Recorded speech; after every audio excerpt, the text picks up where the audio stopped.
Hari Om. We are back in the internet. So we are analyzing the body at the Annamaya Kosha. So it is I am Deha. This body is made up of this Anna Bhavanaha. It's born of food and it's sustained by food and it goes back into the food. Therefore it's called what? Annamaya Kosham. So anything that is physical, the grossness is what is made up of this. So in the Taittiriya Upanishad also, it says essentially it's born of food itself. It says Tasmat Akasha the Atmana Akasha Sambhutaha Akashat Vayu Agnihi Agni Apaha Abhyat Prithivya Oshadayaha Oshadibhyonnam Annat Purushaha. From Annam, Purusha came. From all these five, the Akasha, Vayu, Agni, Apaha, Prithvi, the five elements, and from there, from Prithvi, the food grew up, all the plants, vegetables came, and therefore from that, Annam essentially, and that is food to eat, and from food only, all the beings are being sustained. Purusha is born. That is how human being also comes into picture in the evolutionary process from the anatomical evolution wise. So this, whereas I am, pure consciousness is the Swayam is essentially I am, this is not of the nature of this objectifier, but also it is pure also. Nitya Suddha, and Nitya Suddha we are analyzing, it is pure because it is infinite. Only infinite can be pure because there cannot be anything other than it for it to deposit on it. So the body is impure only because something other than myself is depositing on it. Therefore I have to wash it out. Therefore it can be removed and I can become pure. That's essentially also applies to at the body level, mind level, intellect level. The purity is required for appropriate cleaning process is required to remove the dirt and leaving the essential nature as the intrinsic nature. And therefore here it says this I am Nitya Suddha, whereas all the other one is made up of matter itself and it becomes a food only, it gets deteriorated and it has a beginning and therefore it has an end also. And that's what is going to be talked about in terms of the nature of this Deha. So here in the next, in the 164th sloka, it says Dehendriyada vasati Brahmoditam Vidwan ahantam najahati yavat tavannatashyasti vimukti vartapi astyesha vedanta nayantadarsi. So here he is giving a warning of as long as I am identifying myself with the bodies, I am the body, or this is my body and so on, the identifications of ahankara and mamakara. This is my body is mamakara.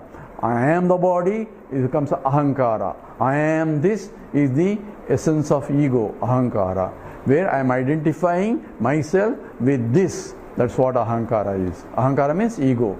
So ego is nothing but I am this.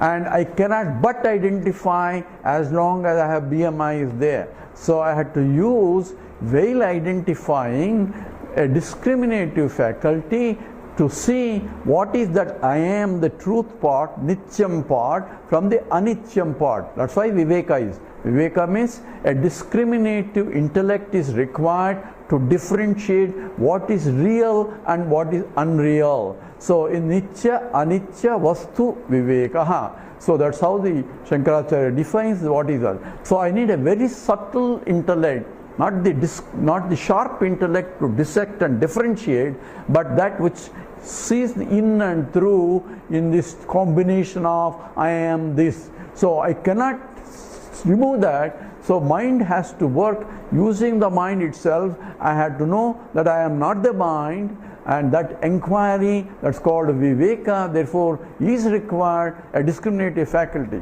So as a sadhana or a meditation is not something to meditate on something, it's meditating, says who am I, by rejecting what I am not. That is the fundamentals of the meditation. So what I am not, start with the body level, and therefore I am not the body. I can sit down and say I am not the body. It's very easy to say, but when I am transacting in the world, that knowledge doesn't remain. When somebody slaps me, says, why are you hitting me? So how can I be hit? Because I am pure consciousness. Doesn't mean that you should get hit. Question is, intellectually, I should take whatever appropriate action that is required, so that the body has to be taken care of, because the body is required until I realize. After I realize, body is still required, so that I can help others to realize also. All that is implied. So body, and naturally when it drops out, then it should drop out by itself. So as long as the body is there, as long as I am utilizing for the work of the God, says the body should be functioning healthily. So that taking care of the body is important. So it need not become a doormat for everybody to slap on me, saying that I am not the body. Here I am not the body has to be intellectually understood, and I should operate so that I don't suffer the consequence of taking the body as real. Therefore here it points out, as long as I identify myself with the body as I am the body, all that knowledge that we have learned before has no use at all, because still I am identifying what I am not as I am. Oh, I am that, you can say, but it's only statement, but not understood as a fact. Understanding as a fact requires internalizing the teaching, and that's what now we are going through. It says, Deha Indriyadau Asati. It says, Brahma Uditam. Deha Indriya. Deha means this body, and Indriyas, the five karmendriyas. Here we are talking about the body level. So karmendriyas, the hands, legs, and the walk, speech, and the excretory system and the reproduction system, all are the part of the physical body also. Therefore Deha Indriyadav, Deha plus the karmendriyas. So Dehendriyadav, so Asati. Asati means they are only mithya. So what we are doing is first objectifying, number one, drusyatvam. So I can see it. Second one is impermanency. You see, it is not really permanent, because it has a drusyatvam, bhautikatvam, sagunatvam, savikaratvam, agamapayitvam. All the five things are there to this body. Drusyatvam, I can see the body, I can feel, I know the body. Drusyatvam says bhautikatvam, it's made up of matter. That's what is Annamaya Kosha means.